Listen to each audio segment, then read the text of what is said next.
가끔 보면 아기들을 정말 좋아하시는 분들이 계시는데 저도 어린 아가들을 좋아하긴 하지만 기본적으로 막 엄청나게 귀여워하지는 않아요. 친구들이 저보고 이런 모습을 볼 때 좀 냉정하다고 하더라고요.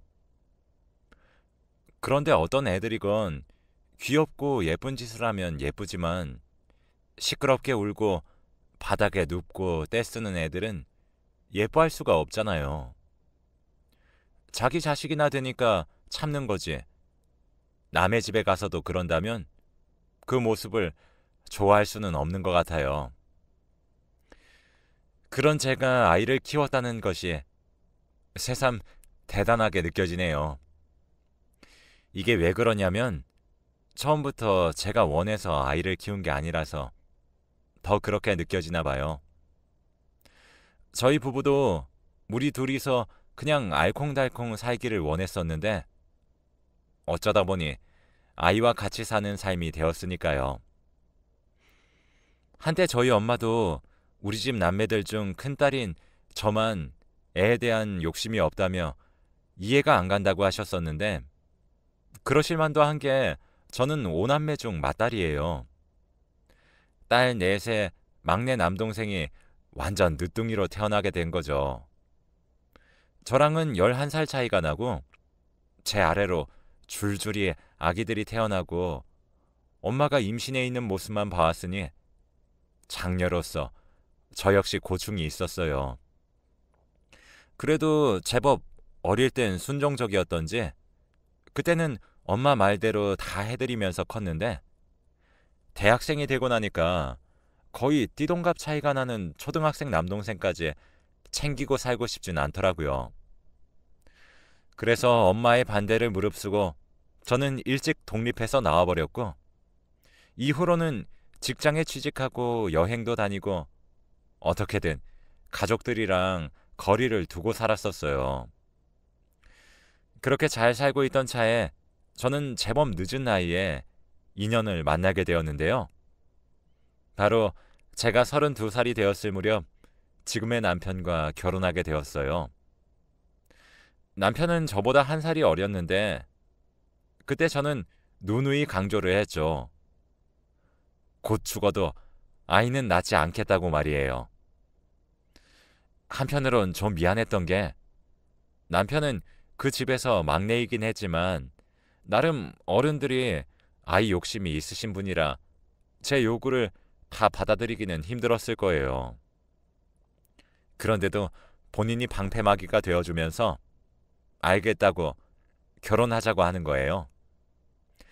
그렇게 해서 저는 결혼식을 올리게 되었고 밑에 여동생들은 저보다 일찍 결혼을 해서 조카들도 낳고 키우고 있는 와중에 참석을 했어요. 이제 안 가고 혼자 남아있는 건 남동생뿐이었는데 걔야 뭐 워낙 집에서 막둥이이자 아들이랍시고 애지중지하며 키웠으니 무슨 걱정이 있겠나 싶었어요.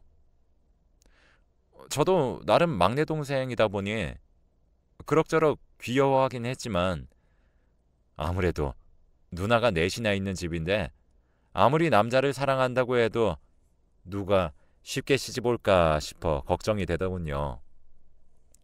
그래도 여동생들한테는 얼마나 말했는지 몰라요. 시누이랍시고 존재감 크게 드러내면서 숨소리 내지 말고 있는 듯 없는 듯 병풍처럼 지내주자고 몇 번이나 강조했어요.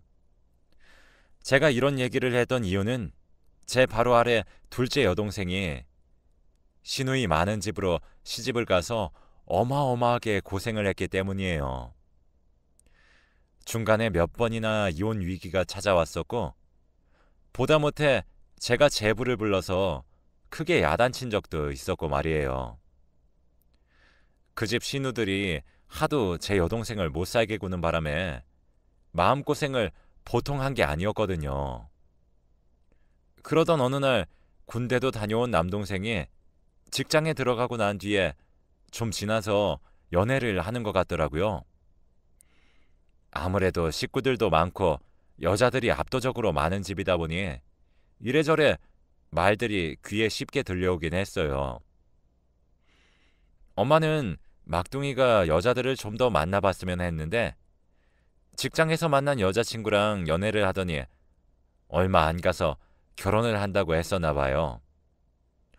나중에 얼굴을 보니까 제법 예쁘장하고 또랑또랑한 것이 둘이 참 잘 어울리고 보기 좋더라고요. 엄마도 참하고 예쁜 아이를 보고 마음에 들긴 하셨는지 나중에 저한테 한참 칭찬을 하시더라고요. 딱 엄마가 원했던 며느리감이라나 뭐라나 이런 말들을 하면서 말이에요.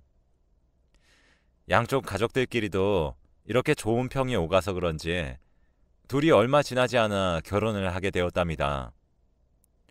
올케네 집이 그다지 여유가 있는 집은 아니었지만 엄마는 엄청 마음에 드셔서 그런지 둘이 잘 살면 된다면서 집도 해주시고 혼수도 그리 많이 바라지 않으셨어요.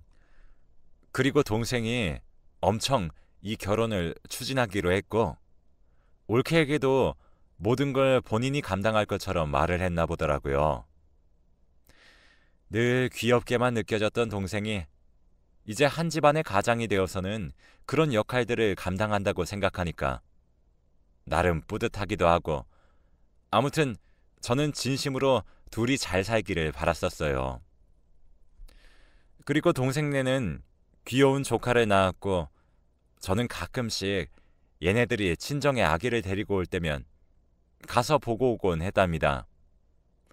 눈도 땡글땡글한 것이 제 엄마 아빠 좋은 점만 닮아서 너무 귀엽더라고요. 그렇게 우리 남매들은 여느 가족들과 별 다를 것 없는 인생살이를 하면서 지내오던 중 2, 3년 정도의 시간이 더 지난 뒤에 조금 이해할 수 없는 일을 마주하게 되었습니다. 주변에서 어쩌다 들려오는 이야기이긴 했지만 참 몹쓸 이야기였고 그리고 끔찍한 이야기라며 뒤를 따라다니던 그런 일이 우리 가족 안으로 흘러 들어오게 되었어요. 솔직히 저는 모성이라든지 아이를 향한 그런 감정들이 너무 여자에게만 집중되는 것에 대해 부정적이었거든요. 아빠나 엄마나 자기 자식을 사랑하는 마음은 모두 다 같으니까요.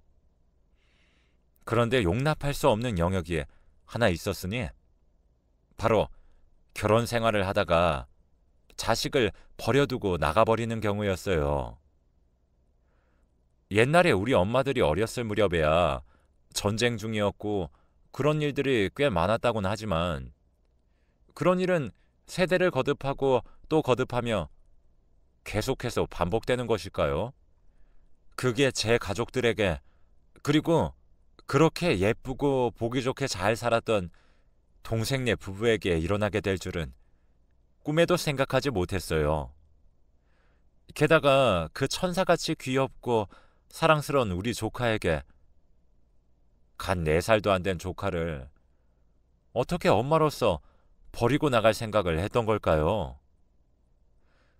제가 자식이 없어서 이해를 못하는 건지 모르겠지만 조카라고 해도 이렇게 마음이 아프고 눈에 밟히는데 우리 올케는 대체 무슨 생각으로 뭐에 씌어서 그런 짓을 했는지 이해할 수가 없었어요.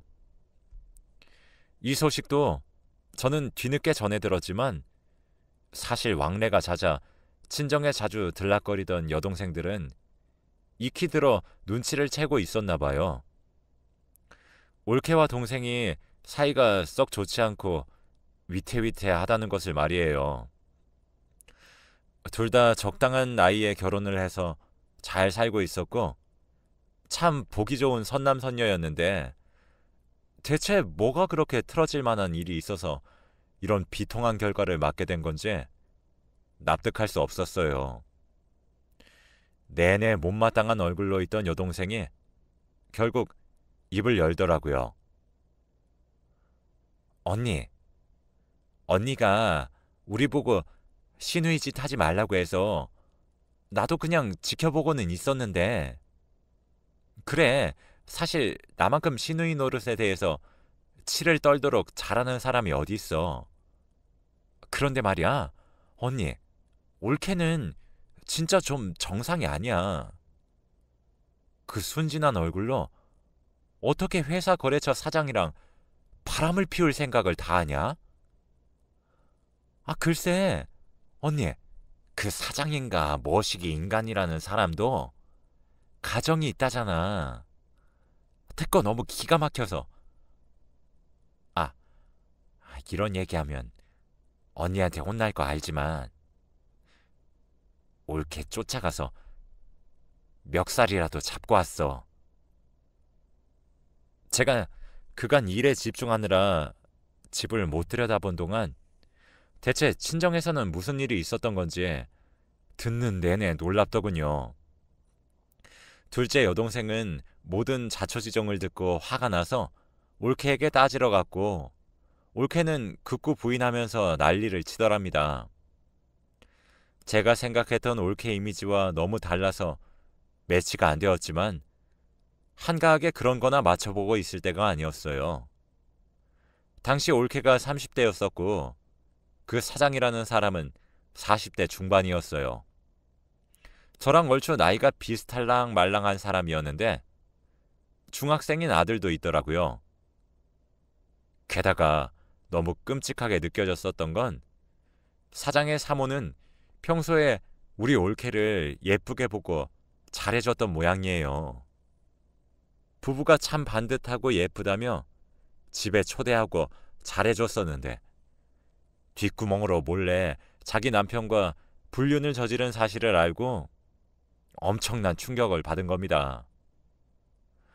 얼마나 기가 막혔을까 싶어 말이 안 나오는데 그 사모님은 충격을 이기지 못하고 그만 스스로 세상을 등졌다는 거예요.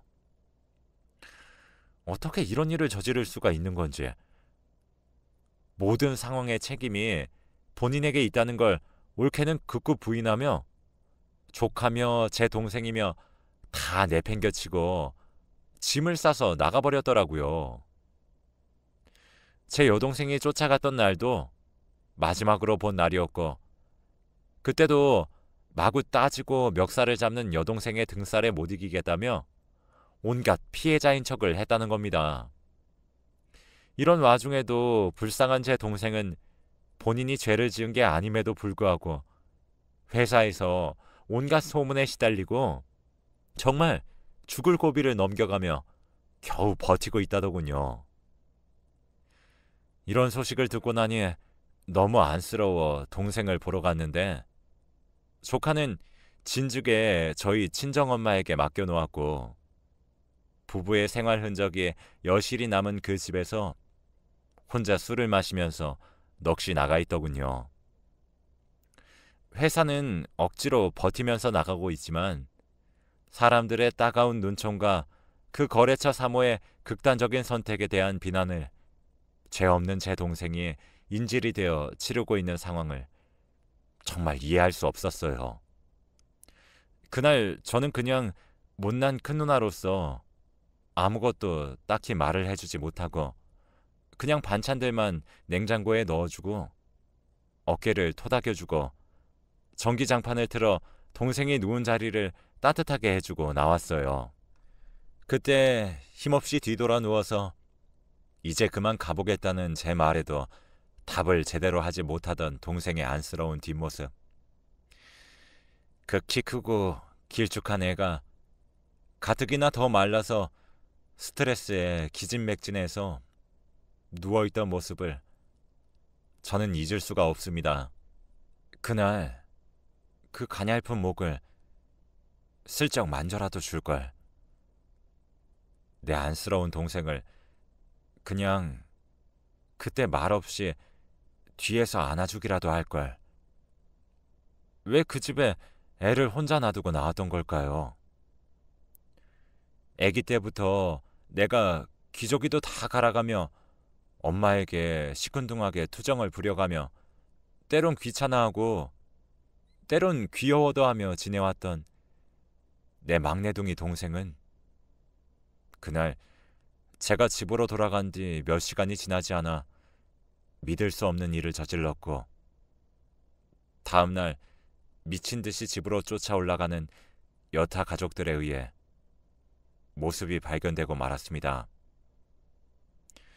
올케를 너무 사랑했기에 배신감에 그런 일을 저지른 건지, 아니면 지금 자신에게 몰아친 그 화살들과 스스로 입은 상처를 감당하기가 너무 무거워서 그런 건지, 차갑게 굳어버린 동생을 끌어안고 아무리 소리를 질러대고 귀에 고함을 쳐봤자 의미가 없더군요. 100번 1000번을 불러본다 한들 동생은 제게 대답해 줄 수가 없을 테고, 그걸 알 수 있다고 해봤자 뭘 할 수 있는 걸까요? 엄마에게 차마 자세히 말을 할 수 없어 저와 동생들은 이 비극적인 상황에서 가슴을 뜯어가며 누가 대표로 말을 할지, 어떻게 전해야 할지 그 고민도 했어요. 나중에 사실을 알게 된 엄마가 기절하고 정신을 되찾을 때까지 우리 자매들도 얼마나 울었는지 모릅니다. 넋이 완전히 나가버려 아무것도 못하는 엄마는 동생의 장례 내내 입원해 계셨고, 혼자 남겨진 제 조카는 저희 시댁에 보내져서 며칠간 보살핌을 받았어요. 시댁에서도 저희 집에서 일어난 상황을 딱하게 여기셨는지 봐주시겠다며 데려가 주시더군요. 이때 저희 조카는 엄마 아빠를 한창 찾을 나이였던지라 이 무렵 얼마나 불안해하고 거세게 울어댔는지 몰라요.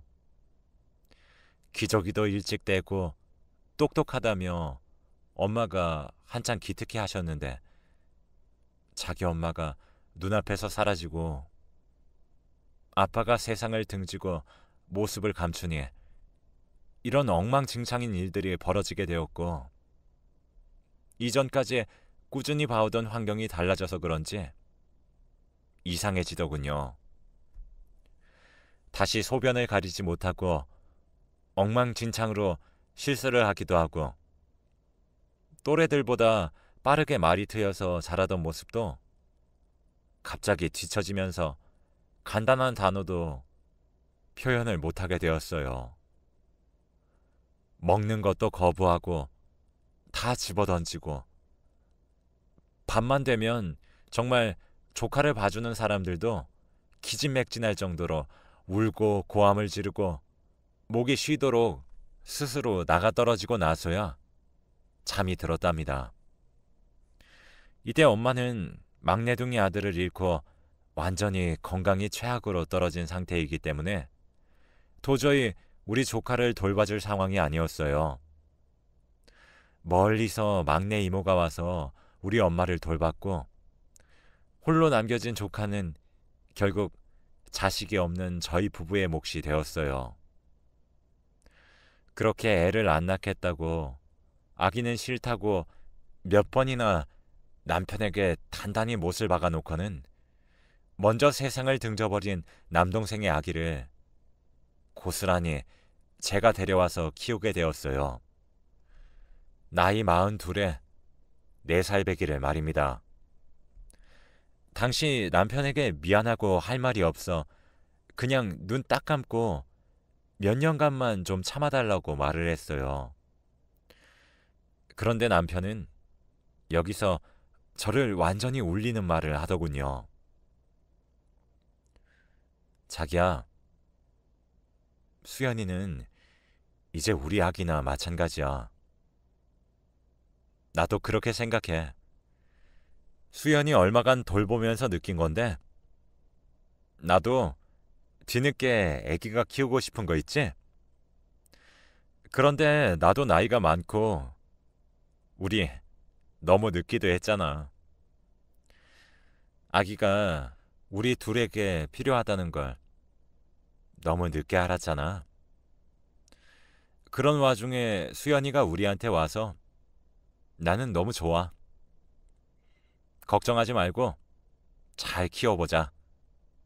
우리 아무 생각하지 말고 우리랑 수연이만 보자. 남편의 그 말에 참아왔던 동생을 향한 애틋한 끌어오름과 홀로 남겨진 불쌍한 조카에 대한 마음들이 와르르 무너져 내리면서 남편 품에 안겨 얼마나 서럽도록 울었는지 모릅니다. 감정을 가눌 수가 없어서 정말 와락 토하는 사람처럼 그렇게 엄청난 소리를 내며 울었던 것 같아요. 그렇게 아기를 반대하고 싫다고 하던 제가 어쩔 수 없는 사정으로 조카를 맡아 키우는 동안 참으로 많은 일들이 있었어요. 우리가 중간에 맡게 된 4살 무렵부터 6살 초여름까지 조카는 제대로 말하지 못했어요.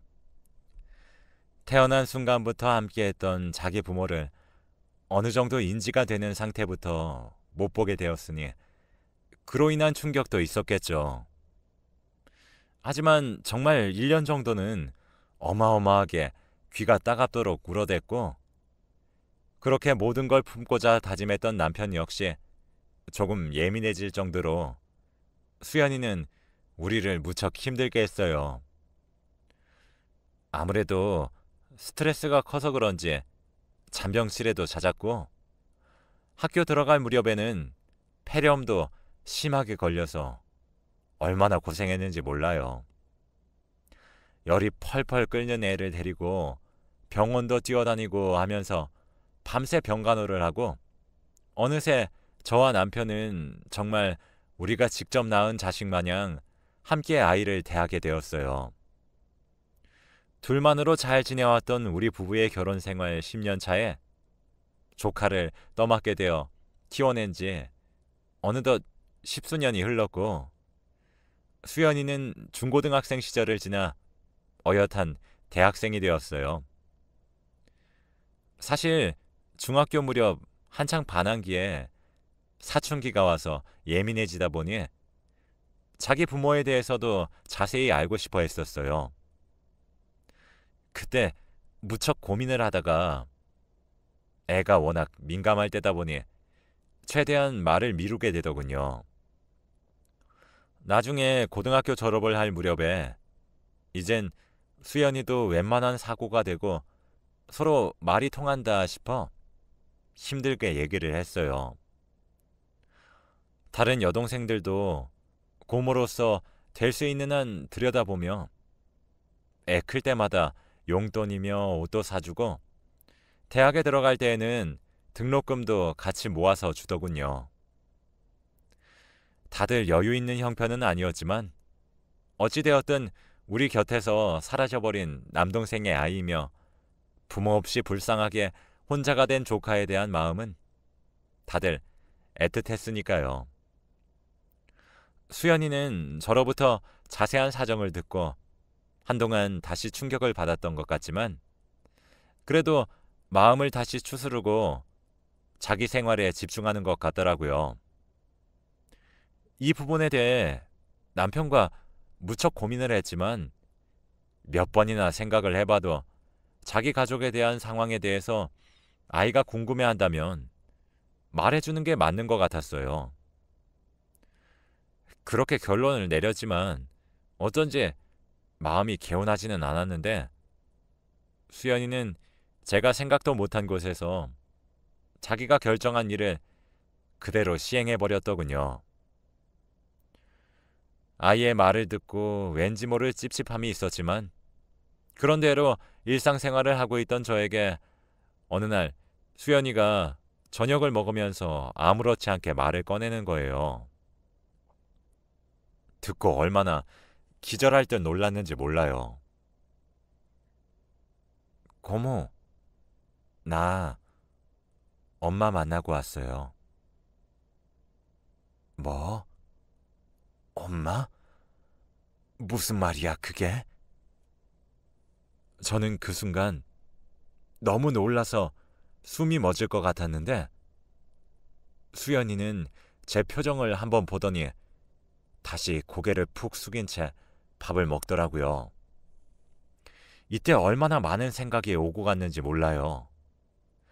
자기도 핏줄이니까 엄마가 보고 싶었으려나 싶기도 했지만 자기 아빠가 그렇게 가게 된 상황에 대해 엄마가 끼친 영향을 알고 있을 텐데 왜 궁금해했을까 잘 이해가 안 되더라고요. 그래도 내가 내 부모에게 자라왔던 환경과 수연이가 자기 부모와의 관계에서 놓인 상황은 엄연히 다르니 일단은 좀 생각을 차분히 해보려고 했죠. 그러던 차에 수연이가 제 마음을 읽은 건지 바로 입을 열더라고요. 듣고 너무나 오랜만에 알게 된 올케의 근황에 분노하기도 하며 수연이가 벌인 일에 기가 막히기도 해서 연신 숨죽이고 듣기만 했어요. 여기저기 인터넷으로 알아보니까 찾아내려면 찾아낼 수 있더라고. 그래서 알아봤는데 엄마가 어떻게 살고 있는지 알게 되니까 참을 수가 없었어요. 고모, 내가 잘못한 거예요? 사정을 들어보니 수연이는 자기 엄마의 이름이며 이런 개인정보들을 가지고 조회를 해봤던 모양이에요. 아빠의 유품으로 남겨진 것들을 제가 보관하고 있었고 그간의 사정들을 말해주면서 아이에게 전부 주었거든요. 그걸 가지고서 자기 엄마의 흔적을 찾아볼 거란 생각까지는 깊이 해보지 않았는데 직접 찾았고 그리고 찾아가서 만나기까지 했다니 내내 놀랍기만 하더군요. 얘기를 들어보니 처음에는 원망과 미움이 가득했다가 한편으론 어떤 얼굴을 하고 지금 살고 있는지 궁금해서 찾게 되었다는 거예요.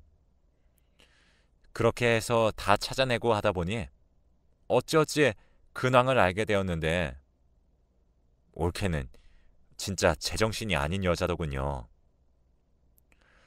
그래도 어쨌건 수연이에게는 친엄마니까 이런 말까지 앞에서 하지는 못했지만 불쌍한 내 동생을 생각하니 감정을 누르기 힘들었습니다. 올케는 그렇게 자기 딸을 버리고 나가서 멀리 종적을 감추고 자기네 친정과도 연락이 안 되더니 그 사이 또 새 남자를 만나서 결혼을 했나 봐요. 남편은 세상에 없고 자기 딸도 이전 시댁인 우리 집에 맡겨 놓았겠다. 혼자 몸으로 아주 편하게 새 가정을 꾸렸더군요.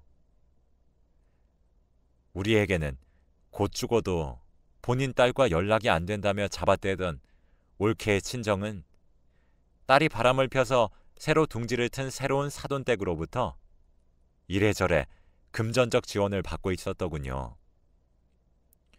남의 집 귀한 아들이 세상을 등져버렸음에도 그러든 말든 완전히 새로 호적을 갈아 끼우고는 지들끼리 편하게 살고 있던 겁니다. 올케는 현재 여유가 있는 남편과 살아서 그런지 원래 친정이 무척 어려웠던 걸로 알고 있는데 카페를 하나 운영하고 있었나 봐요. 수연이는 그 카페의 SNS 계정까지 알아내서는 몰래 들여다보고 있었나 봅니다.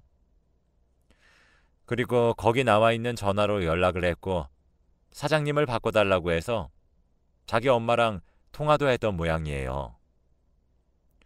하지만 올케 반응은 정말 뭐 이런 정신 나간 인간이 다 있는 건지 엉겁결에 본인이 엄마라는 걸 인정하면서도 제발 부탁이니 자기가 연락을 할 때까지는 하지 말아달라고 사정을 했다는 거예요. 수연이도 참 안타까운 게 그런 말까지 들었으면 그때 진작 저에게 말을 했으면 좋았을 텐데 홀로 그 말을 듣고 끙끙 앓으며 밤을 지새웠다는 거예요.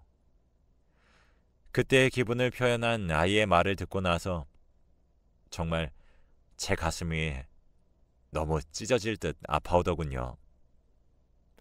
마치 자기 엄마에게 2번 버림을 받은 듯한 기분이 들었다는데 이 말에 깊은 탄식과 울음이 몰려와서 참을 수가 없었어요.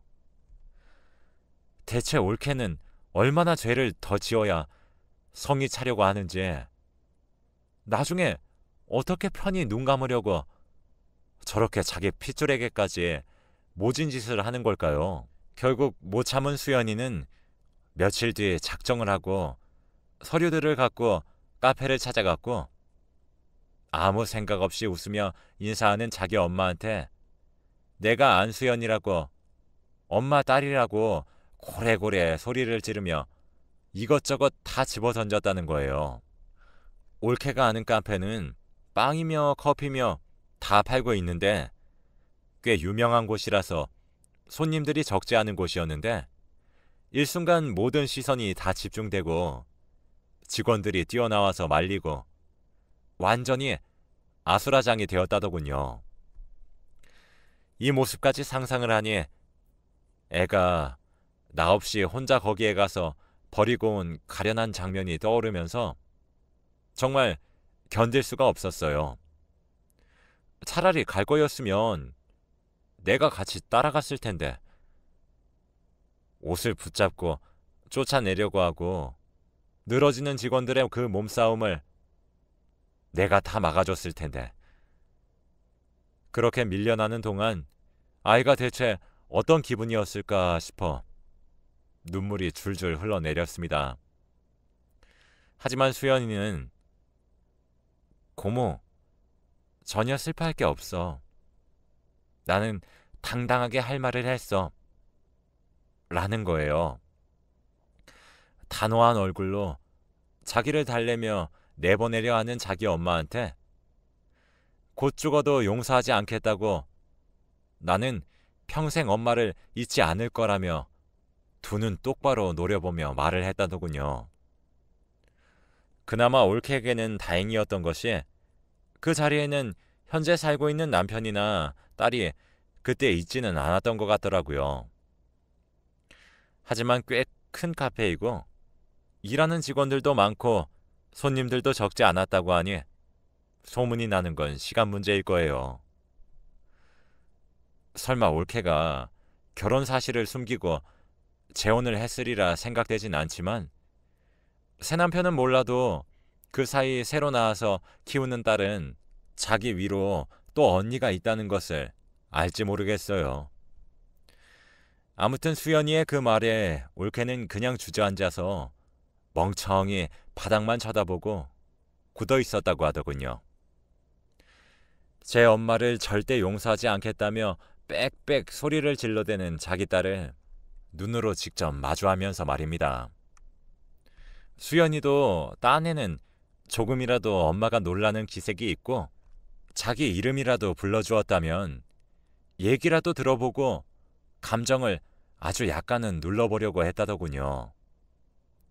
하지만 자기를 부정하고 싶어하고 마치 쓰레기를 치우듯 얼른 그 안에서 내보내려는 친엄마의 모습에 몹시 큰 상처를 받았던 것 같아요.